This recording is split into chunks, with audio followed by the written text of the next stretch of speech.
जो योजनाएं हैं उन योजनाओं का प्रदर्शन यहाँ पर किया गया है। उन सभी लाभार्थियों को खत्म होने के बाद भी द्वारा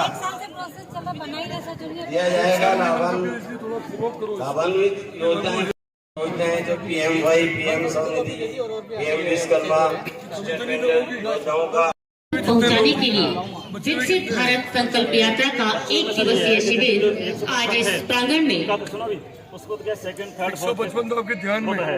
उसके अलावा जो वार्डों में बच्चे हुए लोग हैं 100 थे ना, वो 100 हमने चेक कर लिया, वो पात्र है।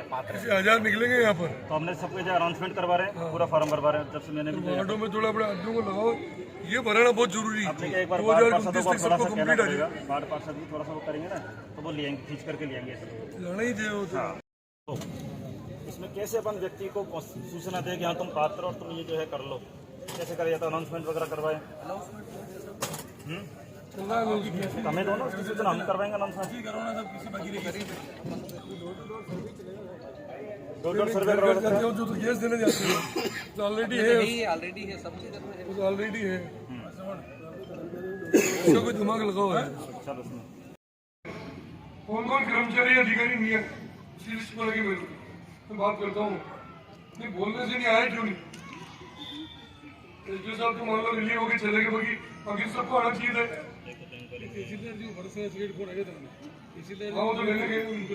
कोई बात नहीं, कर्मचारी का पहले हाजिरी बोलो अपने पास बना के पूछो 17 विभाग वाले 17 विभाग में कौन कौन कर्मचारी और किस लेवल के अधिकारी को बुलाए, वो क्यों नहीं आए यहाँ पे मुझे आप बताओ।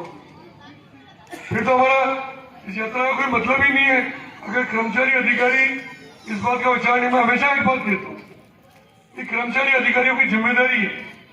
अभी उस गलत फहमी को भूल जाना कि राजस्थान में कांग्रेस का राज, बीजेपी का राज है। डबल इंजन की सरकार है। दिल्ली में मोदी जी का राज है और राजस्थान में भारतीय जनता पार्टी का राज है। और मैं कर्मचारी साथियों को मैं सबको अपने परिवार का मेंबर मानता हूँ। हमारे पार्टी वालों को भी कहते हैं कि हम सब मिलकर अगर विकसित भारत का संकल्प पूरा करेंगे तभी हमारा संकल्प पूरा होगा। इसमें किसी ने भी लापरवाही की तो उसको बख्शा नहीं जाएगा। मैं साफ कह रहा हूँ, लापरवाही करने की जरूरत नहीं है। ईमानदारी से काम करो। मेरे 5 साल जो कर लिया, लेकिन आज हम इतने बड़े कैंप में बैठे, इतना बड़ा कार्यक्रम हमारा है, इतनी बड़ी योजना हमारे प्रधानमंत्री जी की है। और सबसे बड़ी बात है, इन योजनाओं को देखो आप, आज हिंदुस्तान का गरीब से गरीब व्यक्ति में खातों की बात कर रहा था। आज नरेगा का मजदूर हो, चाहे किसान सम्मान निधि आ रही हो, चाहे प्रधानमंत्री आवास का पैसा आ रहा हो, चाहे विश्वकर्मा योजना का पैसा आ रहा हो, या भारत सरकार की चाहे उज्ज्वला की सब्सिडी मिल रही हो, सारा पैसा ये खातों के माध्यम से सीधा लाभार्थी को ट्रांसफर कर रहे हैं। ये मोदी जी की योजना थी ताकि बीच में कोई पैसे खाए नहीं। पेंशन भी लाभार्थी के खाते में सीधी जानी चाहिए। तो ये योजनाएं जो बनी है, उस योजना को बनाने के पीछे प्रधानमंत्री जी की भावना यही थी कि सीधा पैसा लाभार्थी के खाते में जाए और हम जिस विकसित भारत की कल्पना कर रहे हैं वैसा विकसित भारत हम हिंदुस्तान को बना पाए। लेकिन इसमें लापरवाही करेंगे तो फिर वैसा विकसित भारत नहीं बन पाएगा। आपको ध्यान है कि आज के 5 साल पहले राहुल गांधी जी राजस्थान में आए, उन्होंने लोगों में भ्रम पैदा कर दिया कि 10 दिन के अंदर कर्जा माफ कर देंगे, हमारी सरकार बन जाएगी। आज हम गाँव में पूछते हैं, शहर में भी कई किसान लोग हैं, एक व्यक्ति का कर्जा माफ नहीं। उन्होंने कहा पूरे राजस्थान में बेरोजगारों को 3500 महीने का भत्ता देंगे। एक व्यक्ति का बता दो जिसको किसी को भत्ता नहीं मिलता। अभी अशोक गहलोत जी ने राजस्थान में जब इनका राज था भी चुनाव के समय, लोगों को 7 गारंटियां दी उन्होंने कि हम 7 गारंटियां पूरी करेंगे। मैंने गहलोत साहब को कहा आपकी खुद की गारंटी 3 तारीख को खत्म हो जाएगी, आप क्या गारंटियां दे रहे हो? और जनता ने उनकी गारंटी खत्म कर दी। की गारंटी दे रहे थे, लेकिन सिर्फ लोगों में भ्रम पैदा करेगा। वसुंधरा जी ने 5000 भामाशाह योजना, 5 लाख की योजना भामाशाह में बनी थी, गरीब के इलाज के लिए, और उन्होंने गहलोत साहब ने 10 लाख फिर 25 लाख कर दिए। आप नंबाड़ा तहसील में आप जितने यहाँ पर बैठे लोग, एक जगह बता दो जिसके इलाज में 25 लाख लगते हो, 1 रुपये नहीं लगता। 5 लाख से ज्यादा किसी का नहीं लगता। अगर हार्ट का ऑपरेशन भी कराना हो तो 2.5 लाख से ज्यादा नहीं लगता। लेकिन सिर्फ भ्रष्टाचार करने के लिए और मोदी जी की जो ये विकसित भारत की बात करें योजना आयुष्मान भारत कार्ड यहाँ पर बन रहा है आप लोगों का। चिरंजीवी का 25 लाख का कार्ड, उस कार्ड को लेके अहमदाबाद में खबर जावे इलाज होता है, कहीं इलाज नहीं होता। और मोदी जी का 5 लाख का जो कार्ड है आयुष्मान भारत का, आप अहमदाबाद जाओ, चेन्नई जाओ, दिल्ली जाओ, बम्बई जाओ, सब जगह इलाज मुफ्त है। ये है मोदी की गारंटी। मोदी ने कभी ये बात नहीं की कि मैं घर घर शौचालय बनाऊंगा। उन्होंने पूरे निर्माण में घर घर शौचालय बनाया, ये मोदी की गारंटी। मोदी ने कभी अपनी माताओं बहनों को नहीं कहा, जो माताएं बहनें लकड़ी बीन के लाती थी, लकड़ी से बच्चों के लिए खाना बनानी थी, और उससे लकड़ी से जो धुआं निकलता था उसको कितनी बीमारी होती थी। मोदी जी प्रधानमंत्री बने और उन्होंने प्रधानमंत्री बनने के बाद कहा कि मैं सबको उज्ज्वला में गरीब लोगों को गैस के चूल्हे दूंगा। दिए नहीं दिए होते गैस के चूल्हे। आज मैंने पूछा आंकड़े, कितने आंकड़े बताइए? 25। अच्छा, 25,000 महिलाओं को निर्माण में गैस के उज्ज्वला में सिलेंडर मिले, चूल्हे मिले उनको। ये छोटा मोटा लक्ष्य नहीं, लेकिन उन्होंने कभी नहीं कहा ये है मोदी की गारंटी। आज मोदी जी ने कभी नहीं कहा मैं किसानों को किसान सम्मान निधि दूंगा। वो 6,000 किसान सम्मान निधि दे रहे, 16 किस्तें लोगों के हाथ।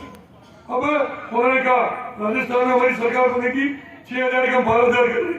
वो और मुख्यमंत्री भजनलाल जी ने उसके आदेश कर दिए, अब किसानों के खाते में 12,000 रुपए साल के आने लग जाए। ये है मोदी की गारंटी। उन्होंने कहा 450 रुपए में गैस का चूल्हा हम देंगे। 1 जनवरी को हमारे मुख्यमंत्री ने पहला आदेश किया, जितनी हमारी महिलाएं हैं जिनको उज्ज्वला में गैस के कनेक्शन मिले उनको 450 रुपए में गैस का सिलेंडर मिलेगा। ये मोदी की गारंटी। सीधा पैसा उनकी सब्सिडी मिल जाएगा। ऐसी में विश्वकर्मा की योजना है, इंश्योरेंस का काम है। अगर आप योजनाओं को देखोगे ईमानदारी से, अगर इन योजनाओं का लाभ हम गरीब व्यक्ति को देने लग जाए, जो पात्र व्यक्ति है उनको देने लग जाए, तो हिंदुस्तान इतना तरक्की कर सकता है। वैसे तो हिंदुस्तान ने खूब तरक्की कर ली। आज मोदी जी के प्रधानमंत्री बनने के बाद इन 9 सालों में हिंदुस्तान का नक्शा बदल दिया। और पूरे विश्व में जो हिंदुस्तान को एक ताकतवर मुल्क के रूप में देखा जा रहा है, ये छोटी मोटी बात नहीं। आज हिंदुस्तान के बारे में कहीं भी जाते हैं, आप मुझे छोटी सी बात बता दो, अभी एक युद्ध चल रहा है, यूक्रेन और सोवियत रूस का युद्ध चल रहा है। हमारे निर्माण के बच्चे भी थे, छोटी साड़ी के बच्चे भी थे, प्रतापगढ़ के चित्तौड़ के बच्चे भी थे, जो यूक्रेन में पढ़ाई कर रहे थे, MBBS कर रहे थे। उनके माँ बाप हमको फोन कर रहे थे कि दिल्ली में तुम्हारी सरकारी युद्ध शुरू हो गया, हमारे बच्चे कैसे बच के आएंगे, हमारे बच्चे आएंगे नहीं आएंगे। हर माँ बाप को चिंता रहती बच्चों की। हमने मोदी जी को अपनी बात पहुंचाई और सांसद महोदय का विदेश मंत्रालय में हमने बात पहुंचाई, और उन्होंने कहा चिंता करने की जरूरत नहीं है। चित्तौड़गढ़ जिले का और प्रतापगढ़ का और हिंदुस्तान का एक एक बच्चा उस युद्ध से सुरक्षित यहाँ आएगा, और वो बच्चे आए यहाँ पर। उन्होंने पुतिन जो सोवियत रूस के राष्ट्राध्यक्ष को फोन किया, उन्होंने जेलेंस्की को फोन किया जो यूक्रेन के प्रधानमंत्री है, उनको कहा युद्ध रोको, मेरे बच्चों को मैं बचाने के लिए हवाई जहाज भेजूंगा। और विश्व के इतिहास में पहली बार वो होगा कि कोई युद्ध रुका और हमारे बच्चे तिरंगा झंडा लेकर भारत माता की जय कहते हुए हिंदुस्तान के हवाई जहाज में बैठे। हिंदुस्तान सुरक्षित है। ये है मोदी की बात। मुझे ध्यान है उस समय पाकिस्तान में इमरान खान पाकिस्तान के प्रधानमंत्री थे, उनको पाकिस्तान के बच्चे उनके माँ बाप ने कहा हमारे बच्चों को बचाओ, तो इमरान ने कहा कि मेरे भरोसे मत रहना, मेरे बस का रोग नहीं है, तुम तो तिरंगा झंडा लेके हिंदुस्तान वालों के पीछे पीछे जाओ। और वो तिरंगा झंडा लेके हमारे पीछे पीछे आते, वो भी बच गया। बांग्लादेश के बच्चे हैं, कई देशों के बच्चे हैं। तो ये बात इसलिए मैं बताऊं कि हमारे देश की ताकत पूरे विश्व में कितनी बड़ी है, और हमारी ताकत और बढ़ेगी।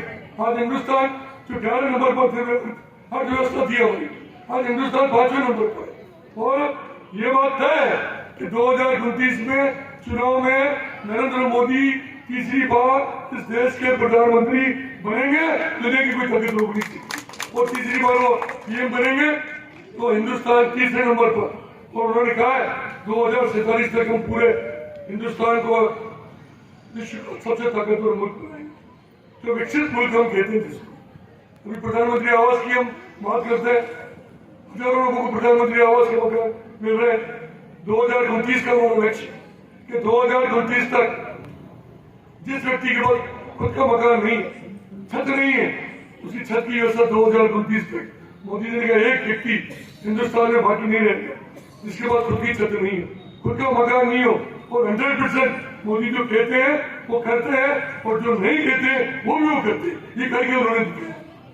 इसलिए मेरा आप सब से निवेदन है, और यह विशेष रूप से सरकारी कर्मचारी अधिकारियों से निवेदन है, और नितिन जी आपको, अशोक जी आपको भी करें, इतने पार्टी के लोग बैठे ऊपर नीचे, आपकी भी जिम्मेदारी है, सब पार्षद की भी जिम्मेदारी है कि हमारे वार्ड में, हमारे गली में, हमारे मोहल्ले में कोई ऐसा गरीब व्यक्ति रहता हो जिसको आज भारत सरकार की जो योजना है, तो राज्य सरकार की योजनाएं भी आ जाएगी, और भारत सरकार की योजना का लाभ उसको मिलना चाहिए, वो लाभ उसको नहीं मिल रहा है तो उसको इस कैंप में आना, फिर फॉलो कैंप होंगे, और नगर पालिका में व्यवस्था कर देंगे, नगर पालिका में भी व्यवस्था कर देंगे।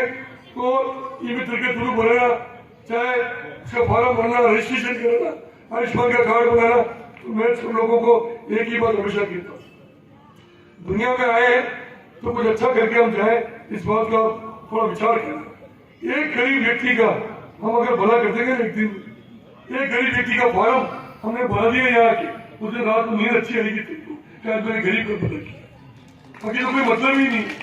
इसलिए हम सबकी, ये जितने सरकारी अधिकारी कर्मचारी हैं, जितने हम सब लोग बैठे, हम सब एक परिवार, और पूरा परिवार मिलकर अगर काम करेगा तो मोदी जी की भारत संकल्प विकसित यात्रा का जो लक्ष्य है, उस लक्ष्य को हम पूरा कर पाएंगे।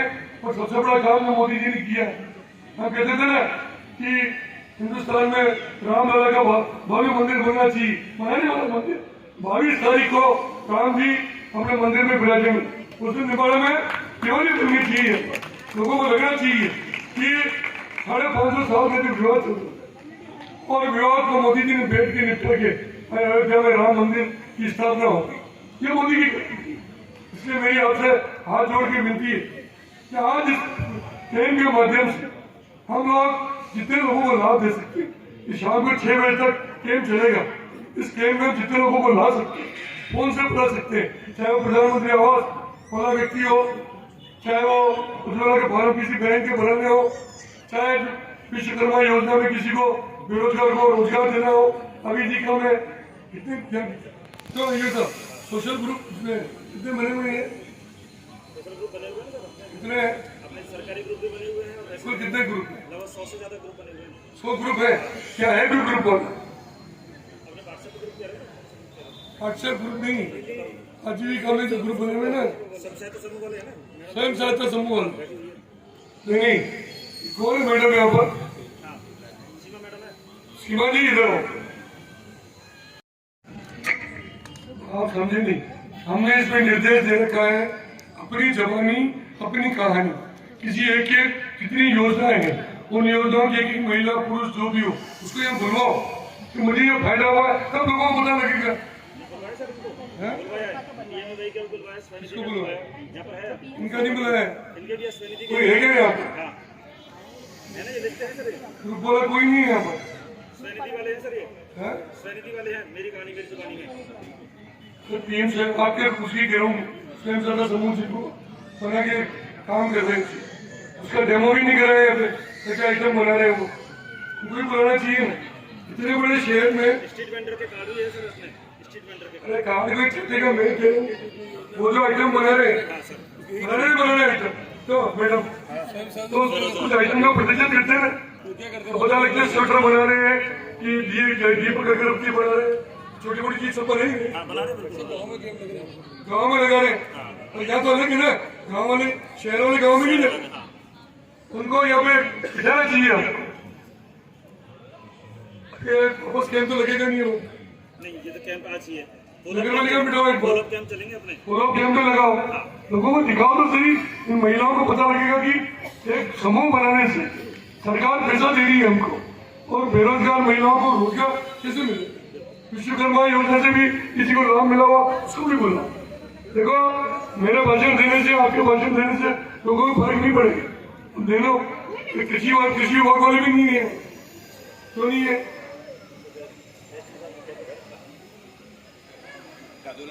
अधूरा से मतलब यहाँ होने चाहिए थे, तुम्हारे में किसान रहते हैं, नैनो खाद का क्या उपयोग है उनको पता लगना चाहिए। कई चीजें नजर नहीं आ रही, बैंक वाले नहीं है, अपने पीएचडी वाले पीडब्ल्यूडी वाले कोई है?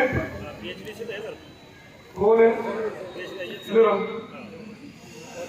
और पीडब्ल्यूडी से कौन है? पीडब्ल्यूडी वाले भी नहीं, उनको कहा नहीं था कहीं नहीं, सबके खिलाफ डेवलप करना उसको। क्या बात हुई? और कौन नहीं है?